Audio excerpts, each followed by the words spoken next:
Hoy es 1 de mayo y, como ocurre cada año en este día, los sindicatos van a fijar su posición en una serie de actos en todo el país, el principal de ellos en Montevideo, en la Plaza Mártires de Chicago. Una novedad llamativa de este año 2017 es que en el acto central la lista de oradores tiene más mujeres que hombres. En cuanto a la proclama, la consigna dice: ahora es tiempo a concretar. Para adelantarnos a los planteos que van a formularse a partir de las 10 de la mañana, les proponemos la conversación que viene ahora con dos integrantes del secretariado ejecutivo del PIT-CNT. Damos saludos entonces para Fernanda Aguirre, una de las oradoras designadas para esta jornada, secretaria general del Sindicato Único Gastronómico y Hotelero del Uruguay y responsable de la Secretaría de Derechos Humanos de la Central. Fernanda, bienvenida. Muchas gracias.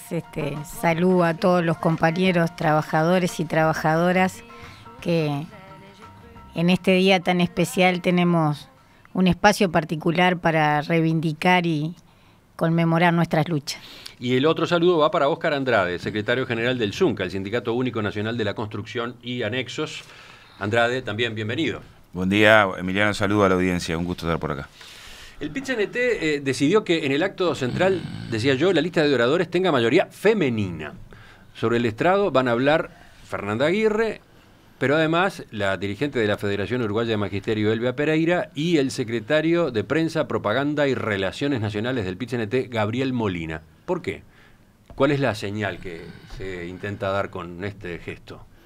Bueno, a ver, en realidad creo que en principio algunas de las propuestas de oratoria estuvieron más pensados por priorizar el área que por el género. Yo creo que claramente en el caso de la compañera de Magisterio tenía que ver también con concentrar un mensaje desde el punto de vista de que estamos ante una rendición de cuenta que va a ser decisiva, los efectos de que el incremento del presupuesto educativo intente alcanzar un margen de presupuesto que sea acorde a las necesidades para atender la educación. Sí, pero se pudo haber elegido se puede haber elegido al frente del cual hay un hombres, compañero, ¿no? Yo lo que digo es que no hubo una gran discusión que tuviera como centro esta señal, pero se fue dando esa señal. Yo creo que es positiva. Y el problema es que el abordaje que nosotros estamos tratando de darle a la cuestión de las formas de discriminación de género no es tanto de arriba hacia abajo, de abajo hacia arriba.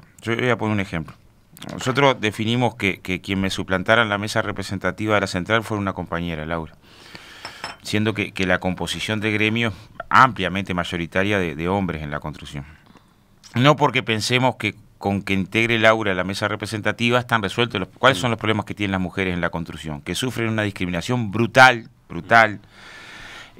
increíblemente casi silenciosa a la hora de acceder al trabajo. O sea, yo te pongo un ejemplo. Sí, hemos hablado con ella, la entrevistamos cuando vos tenés un trabajador o una trabajadora para ingresar al trabajo y las dificultades que tiene una mujer para ingresar, teniendo el oficio, las mejores calificaciones, teniendo un antecedente laboral impecable, son durísimas.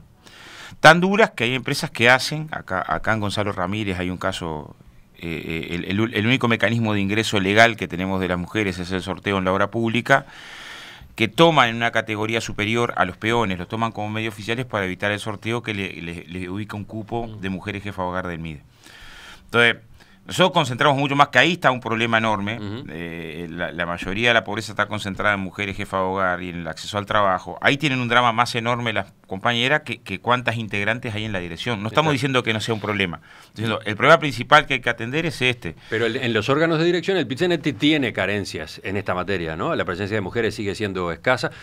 En el secretariado ejecutivo solo 3 de los 21 lugares corresponden a mujeres, y eso, que es poco, se logró en 2015 por medio de una solicitud especial que hizo el secretariado de la mesa representativa mientras se espera una reforma de estatutos. Es una especie de parche, según reconoció, por ejemplo, Fernando Pereira. ¿Se busca con una decisión como la de hoy ir compensando, digamos, esas carencias, ese déficit? No está discutido de esta manera, no tiene ese enfoque. En realidad las cosas se solucionan creciendo ideológicamente y no postergando la enorme cantidad de compañeras que están al frente de sus sindicatos y al frente de tareas concretas. Laurita en la construcción es una de las compañeras que ahora se visualiza, pero no porque empiece a militar hoy. Tenemos tigras por todos lados. Tenemos a Flor de Lis en La Aguja, a María en Rurales. Abundan las compañeras que tienen tareas de responsabilidad y de representación de los compañeros. Entonces, lo que hace falta es no postergarlas en el momento que la causa que ellas representan tiene necesidad de ser visualizada. Creo que ahora es especialmente sensible que yo sea en particular una mujer. Estuvo la marcha gigantesca del 8 de marzo que da la impresión de que plantó un mojón y de algún modo obliga, ¿no? Además de ser mujer, soy persona y represento nada más y nada menos que la Secretaría de Derechos Humanos. Tema que también está bastante postergado en la agenda y no porque sea un tema menor.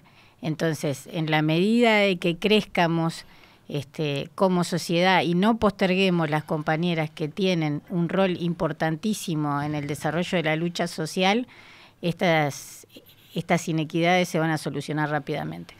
Me dejaba dos ejemplos ahí. La Central votó, creo que Congreso 2003, votó el porcentaje de cuota como Central. Ahora, no tiene forma de instrumentarlo la Central como Central, porque en realidad cada sindicato es autónomo para definir su representación. Entonces tenemos ahí una dificultad entre una intención política y la realidad donde después cada gremio define quién lo representa. Y yo no puedo ir a meterme en la discusión de qué compañero manda o compañera manda COFE, o qué compañero o compañera manda salud pública o salud privada. Pero voy a poner un segundo ejemplo. Nosotros este año la idea es conformar una mesa departamental de Montevideo. O sea, colocar un nivel de dirección en el departamento más importante por población, Producto Interno. La intención que estamos tratando de generar con los gremios es que esa instancia de dirección esté principalmente integrada por militantes jóvenes y por compañeras. O sea, que haya una presencia importante de jóvenes y de compañeras, que también, te voy a poner un ejemplo, ayer y anteayer hubo 1000 jóvenes reunidos en Las Cañas, en un campamento para discutir con otras organizaciones de la FEU, del movimiento estudiantil en general, debates programáticos. Y también hay una cantidad de jóvenes que piden cancha y tendrían el mismo... A ver, yo no sé si hay un sub-30 en el Secretariado de la Central. Ese también es un problema, ¿no? En términos de decir, bueno, ¿qué pasa con el 45-50% de la población económicamente activa del Uruguay, que es menor de 30 años su representación? Está claro que este no es el punto principal de la Central, ¿no? Tenemos un montón de dificultades. Yo si me decís, ¿dónde tendríamos que colocar la agenda de la Central? Bueno, ¿qué nos pasa en los gremios rurales que hemos crecido poco? ¿Qué nos pasa en las trabajadoras domésticas que tenemos que ensanchar muchísimo la sindicalización? ¿Qué nos pasa en los aserraderos que tenemos gremio débil y mucha dificultad? O sea, ¿dónde está el drama principal? ¿No? En sectores de actividad donde el peso relativo de la Central es muy bajo, y ahí donde el peso relativo de la Central es muy bajo, tenés porcentajes más altos de salarios bajos, más alto de pobreza, más alto de informalidad, más alto de siniestralidad, más alto de... Y ese, por kilómetros, es un problema del punto de vista de los trabajadores mucho más duro que cómo está la foto de la dirección de la Central, ¿no? Por más que podamos hablar más de cómo está la foto de los trabajadores centrales, de si hay un trabajador en una avícola laburando entre las ratas, ¿no? Sí, enseguida, ¿qué nos pasa en el sector gastronómico y hotelero, que siendo el 7,5 del PBI nacional el turismo está sin convenio colectivo? Y tenemos problemas a nivel de inequidad salarial. Las mujeres tenemos un 10% menos de ingresos en nuestros salarios, pero no porque la negociación colectiva se negocie en forma discriminada, sino porque el empresariado en el momento de sobrelauda a los varones y no a las mujeres. La consigna de este 1 de mayo dice: ahora es tiempo a concretar. ¿Por qué se le eligió? ¿Cuál es el mensaje así del titular? Después hilamos más fino, ¿no? Bueno, que nosotros entendemos que estamos en un momento que es decisivo, que hay dos instancias que van a ser claves para que Uruguay atraviese una situación que es un poco como matemática la prueba del 9, ¿no? Para los procesos de carácter popular. Un escenario es el de la posibilidad de atender demandas sociales en marco de crecimiento económico importante, hasta extraordinario, como Uruguay llegó a tener en el periodo 2005-2014, a pesar del bache de mediados del 2008 y 2009. Y otro escenario absolutamente distinto es cuando el viento está en contra. Entonces nosotros nos hemos fijado un objetivo que es, de una situación de dificultad económica, hay dos banderas que no se pueden renunciar. Se tiene que salir de esa situación de dificultad económica con mejor distribución de la riqueza y no con peor. O sea, puede el PBI crecer poco, estancarse, pero lo que no puede pasar es que haya un mecanismo regresivo de distribución de la riqueza, y se tiene que profundizar en democracia y no recortar la democracia. O sea, la ortodoxia neoliberal que en general aplica, desempolva rápidamente la receta que está aplicando Macri en la Argentina, que es poda de derecho. Bueno, ni hablar en Brasil. Nosotros estuvimos esta semana reunidos con el embajador de Brasil llevando una carta que el movimiento sindical brasilero, hay que analizar a fondo lo que es la reforma de derechos laborales y de seguridad social, que tiene media sanción en Brasil, que pulveriza décadas de conquistas sociales y laborales y de seguridad social. O sea, esa línea genera como resultado lo que pasa en Argentina: se toma una cuarta parte menos de leche en un año, ¿no? Para hablar de un elemento... Pero no es la discusión que está planteada acá. No, lo que estoy diciendo es, ese mecanismo no. Como ese mecanismo no, tenemos dos instancias, rendición de cuenta y negociación colectiva, donde este tironeo existe tanto para la rendición de cuenta de este año como para la negociación colectiva del que viene, en el que nosotros entendemos que hay que concretar transformaciones, hay que profundizar transformaciones. Pongamos un ejemplo de un año hacia atrás. Hace un año hacia atrás teníamos un debate que ardía respecto a la política salarial. Y la recomendación con respecto a la política salarial era que la medida responsable del gobierno era aferrearse cual náufrago a la tabla, a la pauta salarial, no moverla, porque de mover la pauta salarial la inflación se iba a desencadenar de manera bestial, y con eso el Uruguay se lo iban a llevar puesto. Bueno, en vez de una actitud intransigente respecto a la pauta salarial, hubo flexibilidad.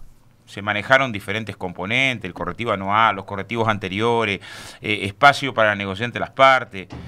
Esto llevó a que se llegara a un acuerdo en más del 90% de los casos, o sea, lo que demostró que claramente el empresariado no estaba en una posición intransigente, o sea, demostró que había espacio para negociar, ¿no? Creció el salario real y la inflación bajó, o sea, contra todos los pronósticos de, ojo, que la señal que se mueve, que...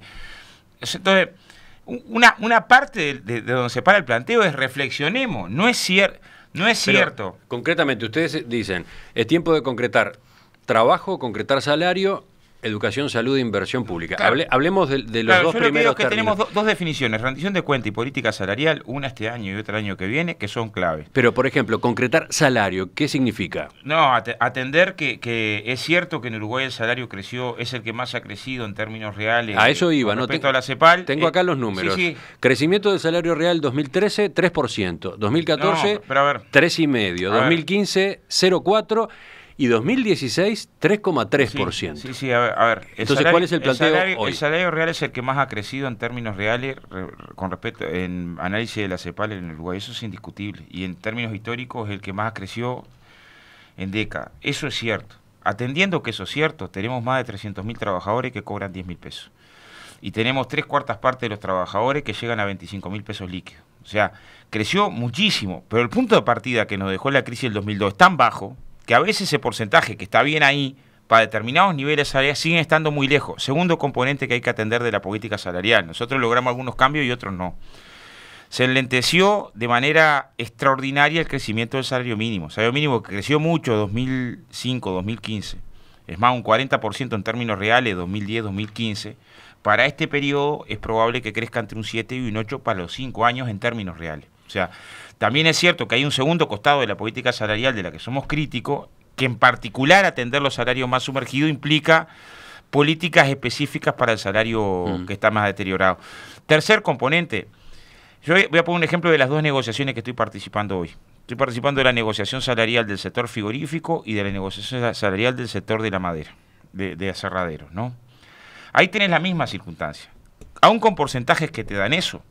Vos tenés punto de partida que para un trabajador de una industria que ha generado niveles de ganancia extraordinaria como la frigorífica, su nivel de salario es 65, 70 pesos la hora.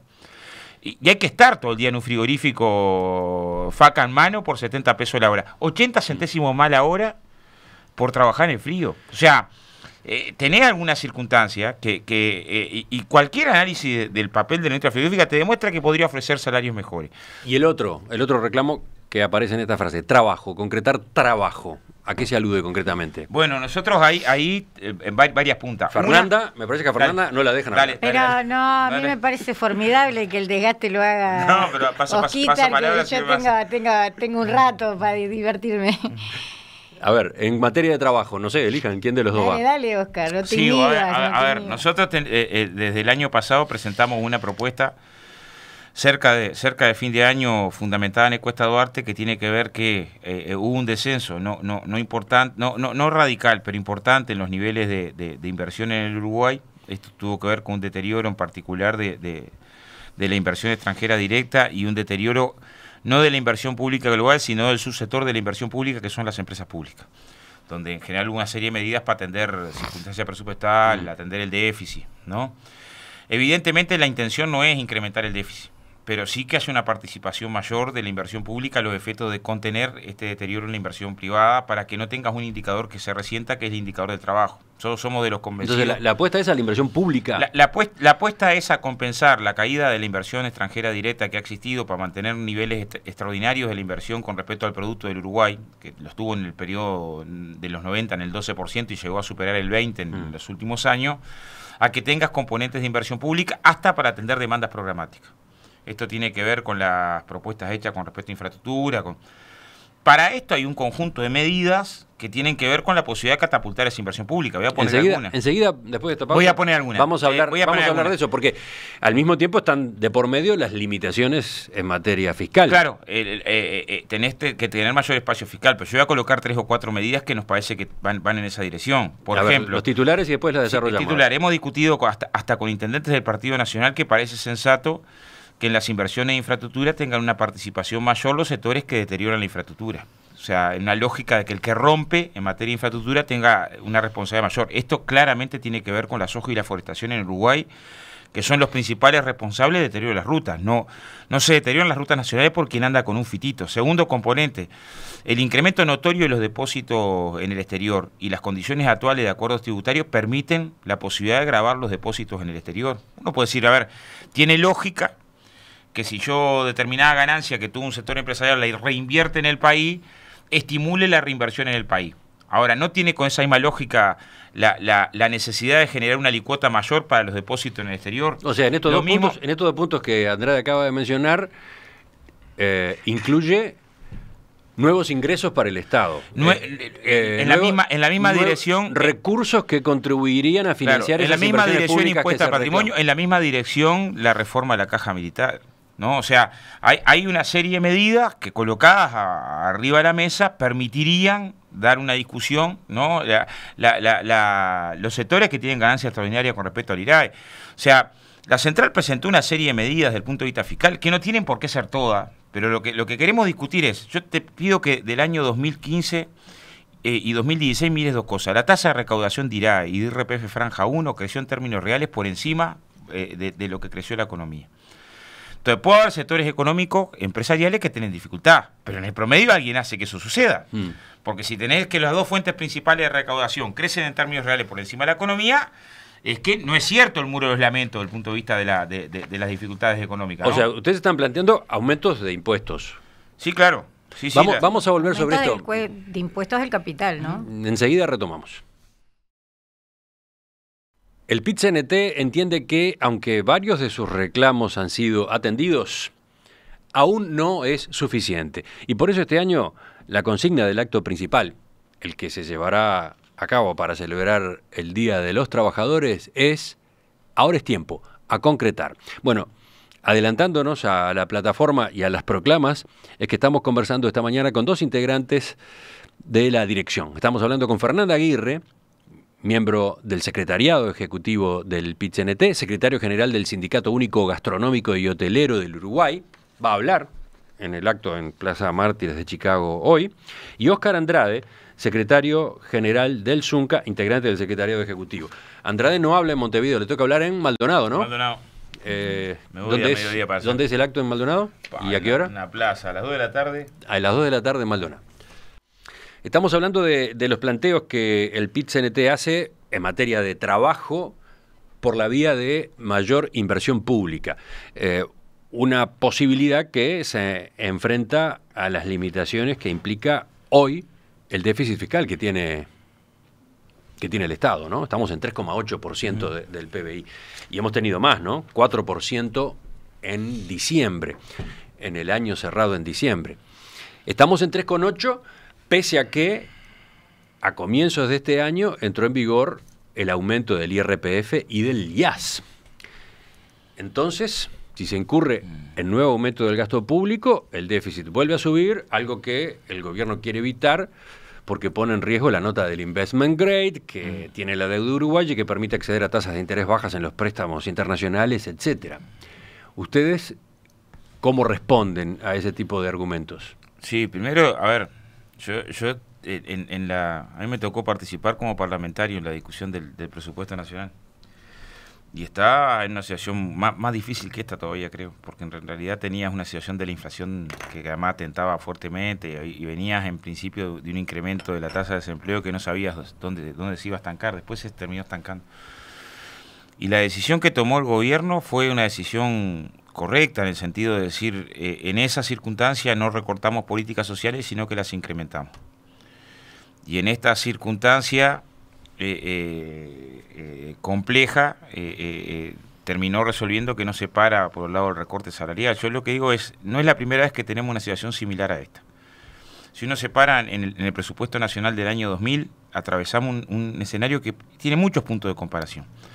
Brasil devalúa en el 99, Uruguay había entrado en un componente de dificultades económicas para ese presupuesto del 2000 y la respuesta que tomó el presupuesto nacional del 2000 fue aplaudida por la ortodoxia económica. Hubo un recorte muy importante de la inversión pública y de las políticas sociales. El recorte en transporte y obras públicas fue de más de 1/3, el recorte de vivienda fue más de 1/3, en el sentido de priorizar el déficit, porque priorizando el déficit íbamos a contener el déficit fiscal. 3,6 de déficit fiscal no había dejado el gobierno de Sanguinetti al de Valle, ¿no? O sea, era similar hasta el porcentaje de déficit. Y el mecanismo que se tomó fue bien diferente. Es decir, bueno, un recorte importante para dar una señal al mercado, que el mercado iba a reaccionar con esa señal y en función de esa señal, de la mano de la ortodoxia económica íbamos a salir de la crisis. ¿Cuál fue el resultado? Menos inversión pública, menos trabajo, menos actividad económica, menos recaudación, mayor déficit aún y necesidad de nuevo recorte. Casi que transitamos el camino de aquel que se está por caer de la colina y para no caerse corre más y terminamos como terminamos, en medio de una crisis. O sea, ¿cuál era el argumento que nos decían? Toda la vida Uruguay, cuando hubo crisis en Argentina y Brasil, tuvo crisis, así que no es un problema del gobierno de ese momento. Bueno, ahora hay crisis en Argentina y Brasil pronunciada, desde hace por lo menos 3 años, ¿no? Y Uruguay no ha tenido ni recesión económica de los niveles que hay en la Argentina, bueno, no ha tenido, de hecho ha tenido crecimiento, ni los indicadores sociales se asemejan a los de Argentina y Brasil.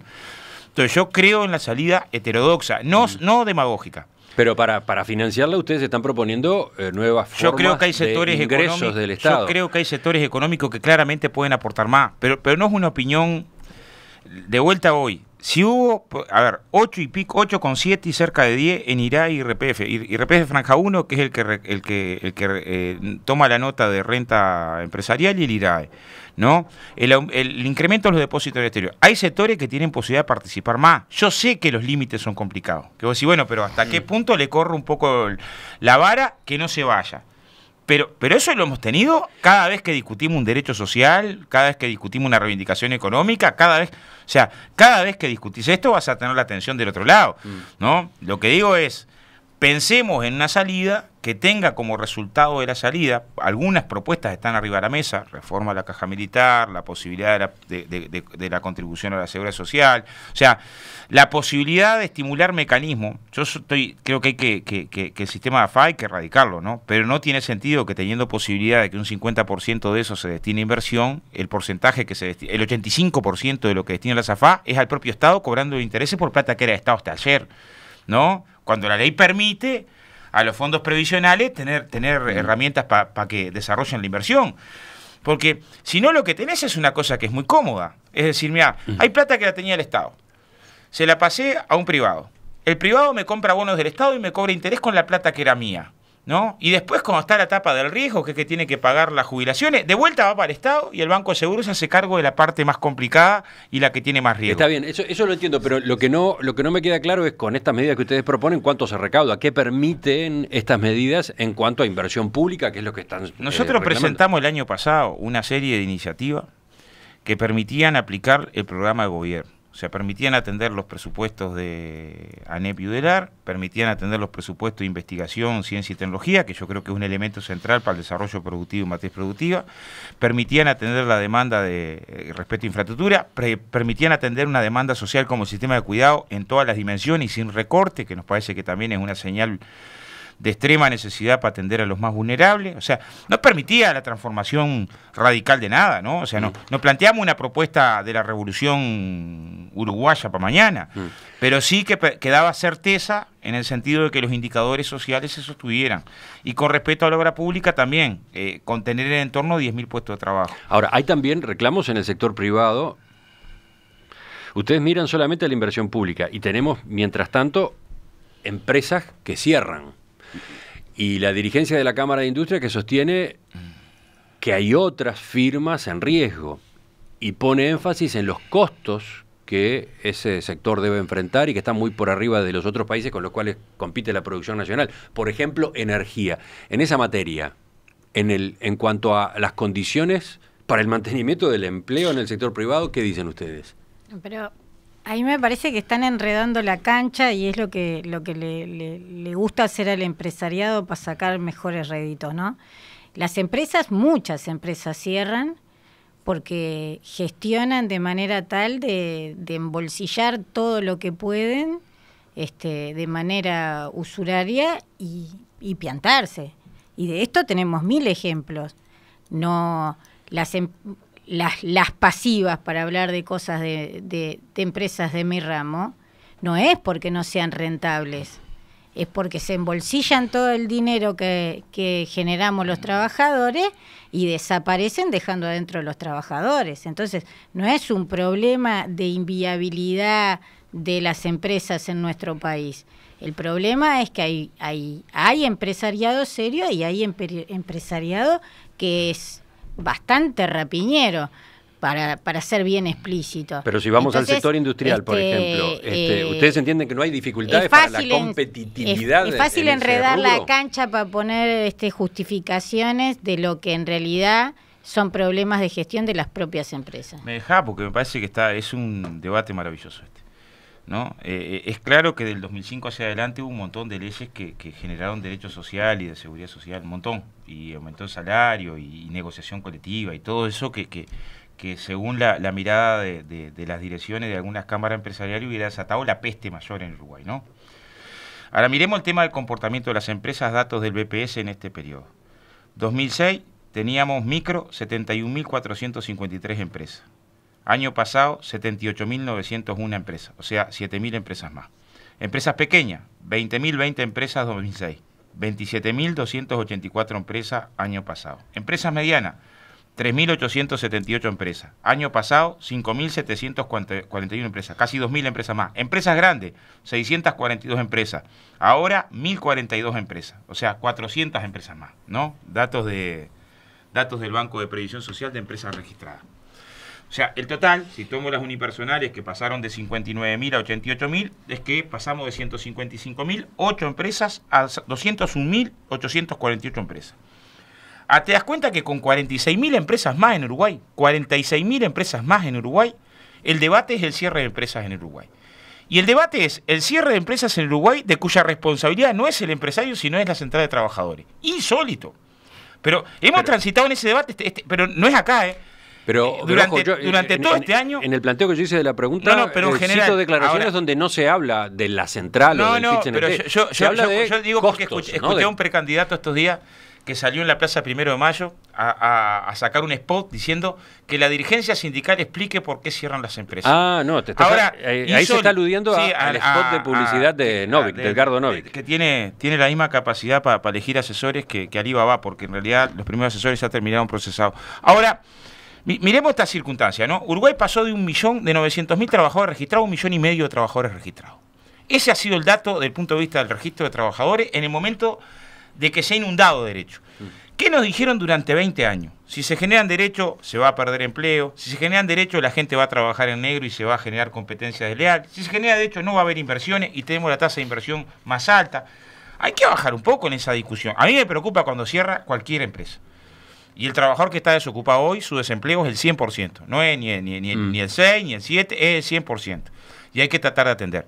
Ahora, a lo que preguntabas, que me parece que es interesantísimo, el concepto de competitividad, yo creo que hay que desarrollar un concepto de competitividad sistémico y a la alta.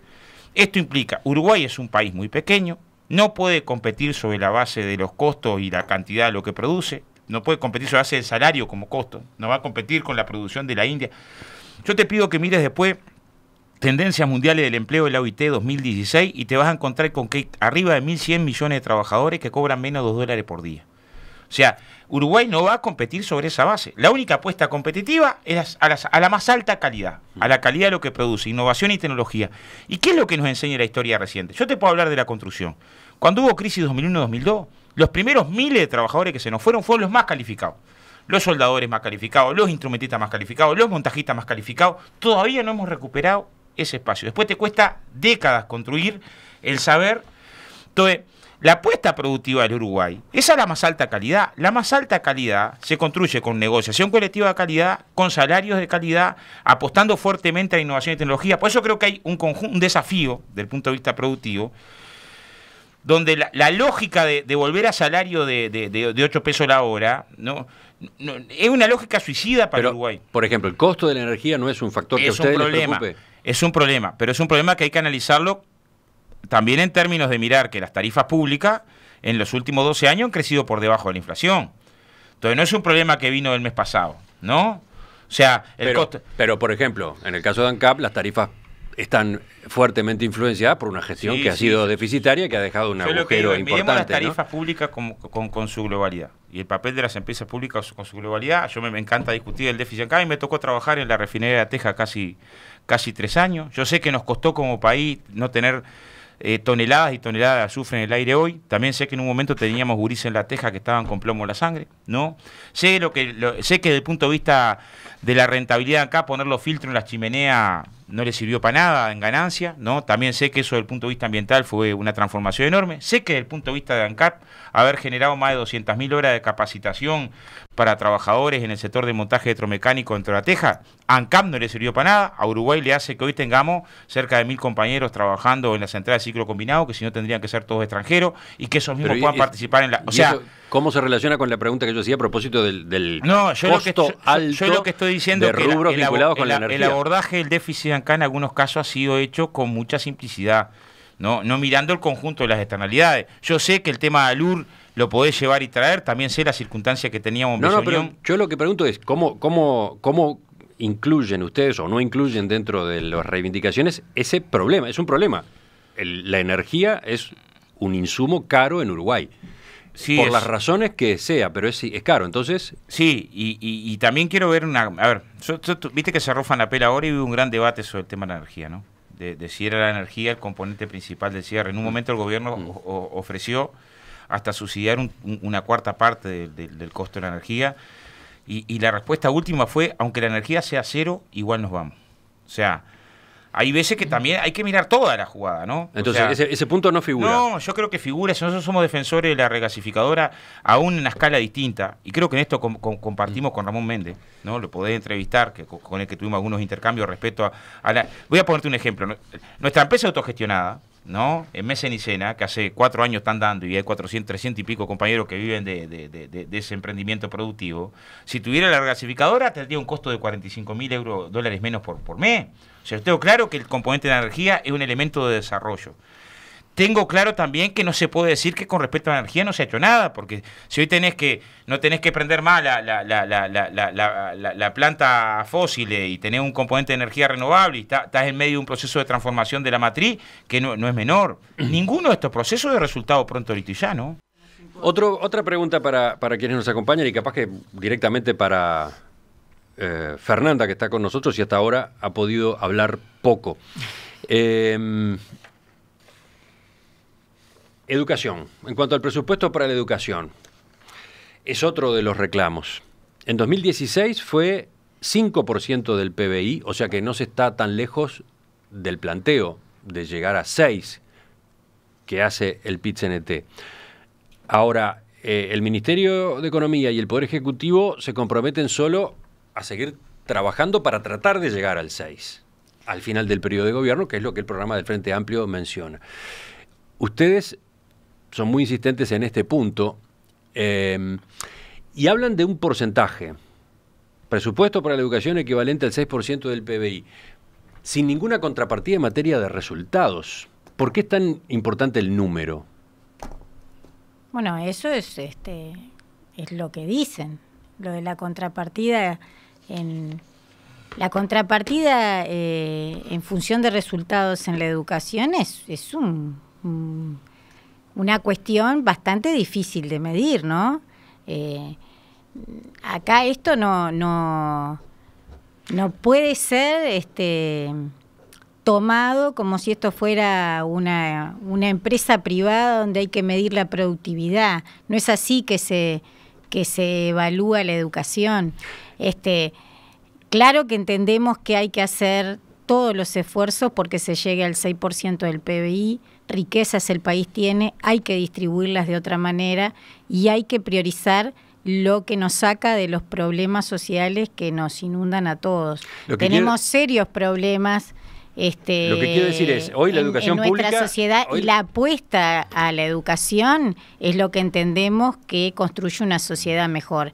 Ese es el futuro de nuestros gurises. Claro, pero justamente... Eso es lo que construye una sociedad sin violencia, una sociedad más justa, lo que posibilita que nos desarrollemos bajo otros paradigmas. Pero justamente la educación pública nos permite que hagamos hoy déficits importantes, ¿no? En materia de deserción, en materia de repetición, y eso no aparece en el planteo, aparece presupuesto equivalente al 6% del PBI. Nosotros entendemos que el presupuesto incide seriamente en la calidad educativa. Importa el sueldo que tienen los docentes, importa la infraestructura que tienen los gurises para estudiar.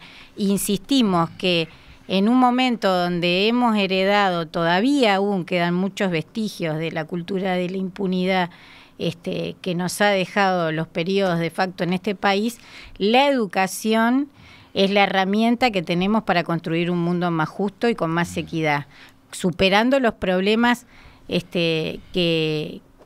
los problemas esenciales que enfrenta hoy la sociedad. Es una sociedad que no apuesta a la educación, no apuesta al futuro. Y hay que encontrar la manera de distribuir los recursos del Estado para que esto se priorice. Pregunta uno de nuestros oyentes...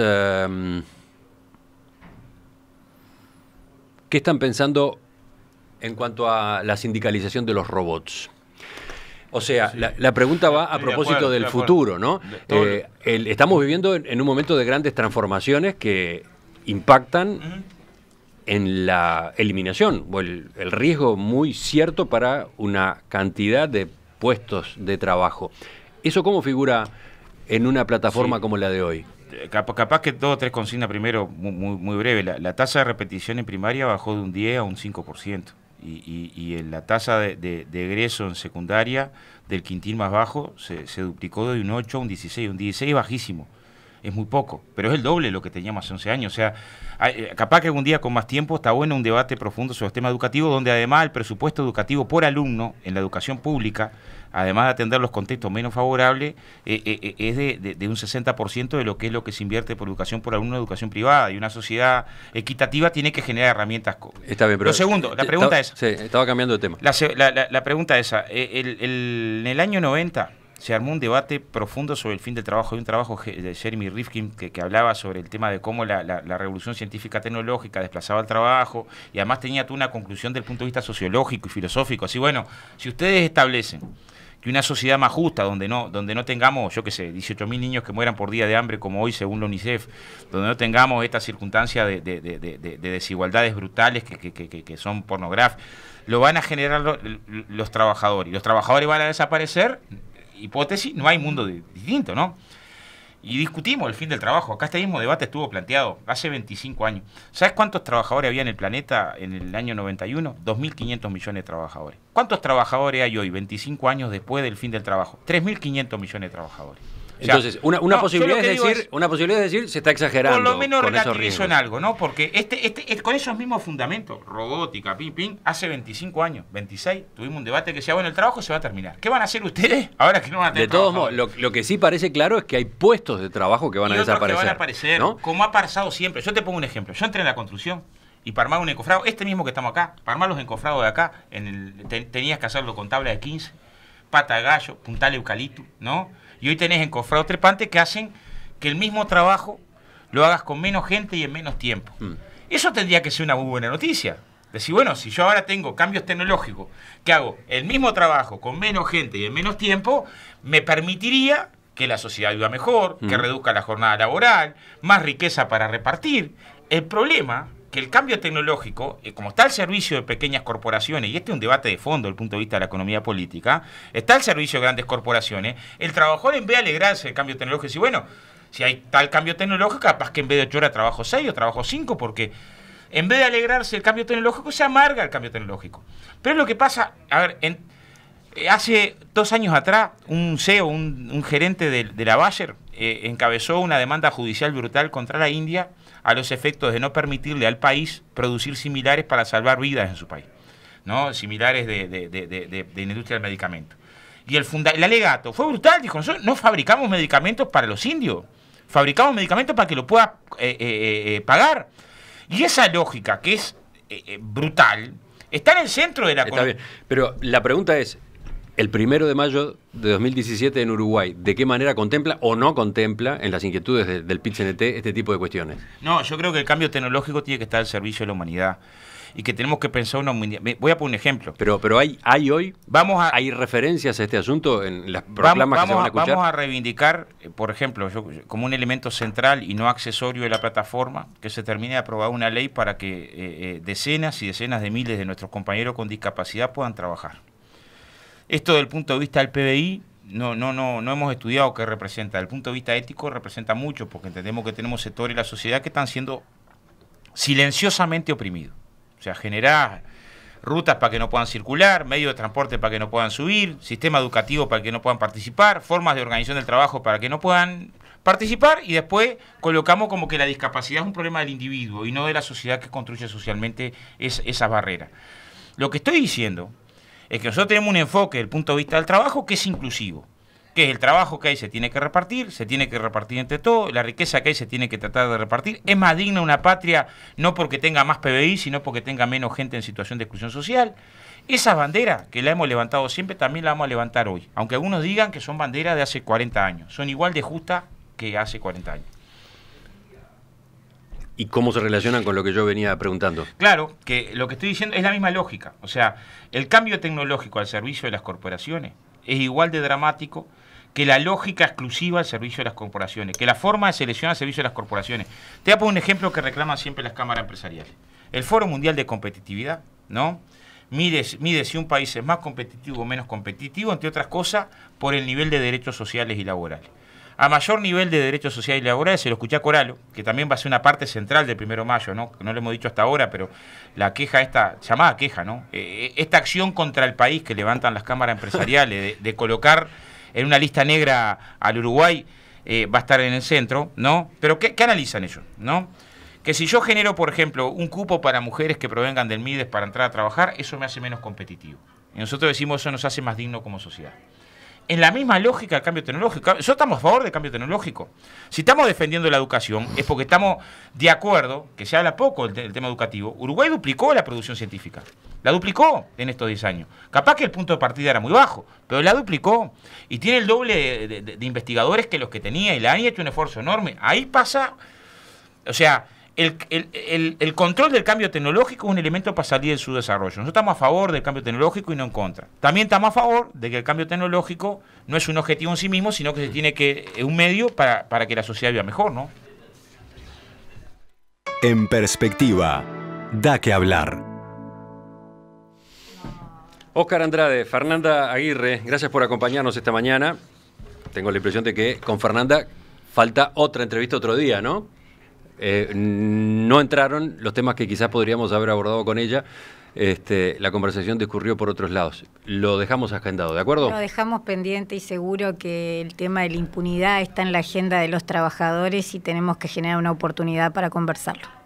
Ya volvemos porque viene la mesa de este lunes, un poco atrasada, pero enseguida empieza.